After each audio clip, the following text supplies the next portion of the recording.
Okay, the court case that I chose for my final project was POM Wonderful versus the Coca-Cola Company. In 2008, Coca-Cola, which owns Minute Maid, created a new drink, and the drink was pomegranate and blueberry, and it claims that.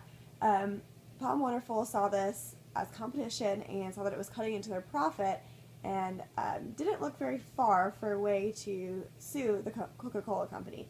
In 2011, they actually also sued another competing company, Ocean Spray, for the same thing.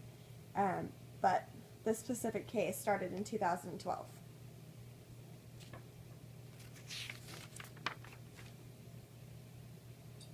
They used false advertising because the drink claimed it was a pomegranate blueberry mix, and they felt that consumers would get confused because it was actually not mostly made from pomegranate or blueberry, but was mostly made from apple and grape. Although the drink does contain 0.3% pomegranate and 0.2% blueberry.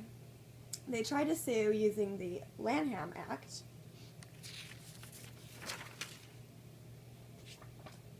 The Lanham Act was created by President Harry Truman in 1946. The act is meant to protect trademarks.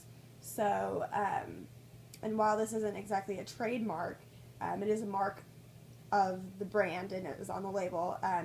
So technically it counts. But POM Wonderful felt that they were in violation of the Lanham Act because they were not completely forward about what was in their drink, and they were leading consumers to believe that it was a pomegranate blueberry drink, while mostly it was apple and grape.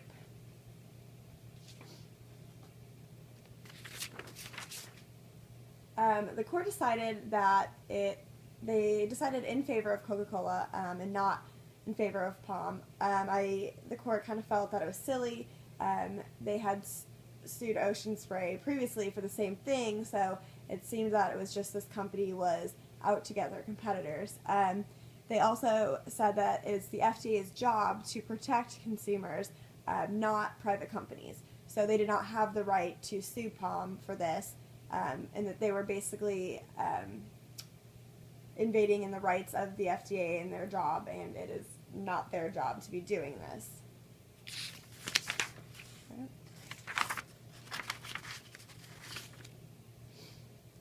This case is still in progress. It has not been heard by the Supreme Court yet, but so it's not closed yet.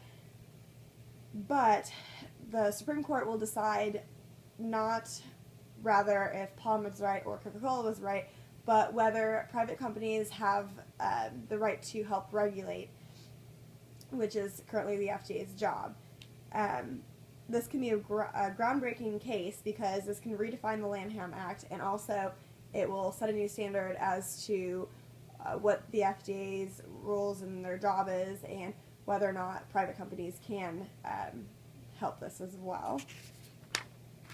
And in my opinion, I believe that Coca-Cola was in the right. They created their drink, and on the drink label it says a flavor of, it has 5 fruit flavors. So, and then on the actual label they have grapes, pomegranates, apples, so they show every fruit that is in the drink. So I don't believe that it is misleading to consumers. I believe that consumers can look at that and say, okay, these are the fruits that are in it. While it does say pomegranate blueberry, underneath it does have that disclaimer. And you can read the back and see that it also has other fruits in it, but also has blueberry and pomegranate. So Coca-Cola isn't lying to the consumers. I can see how it could be slightly misleading, but overall I think the average consumer can see that there are more than just those 2 fruits in the drink. But I do believe that private businesses should be able to help regulate. I don't think the FDA should have full control over that, and if there's something that the FDA doesn't see or they're not doing their job correctly, I believe that private businesses should be able to help regulate, just to kind of keep the FDA on track and make sure they're doing their job correctly.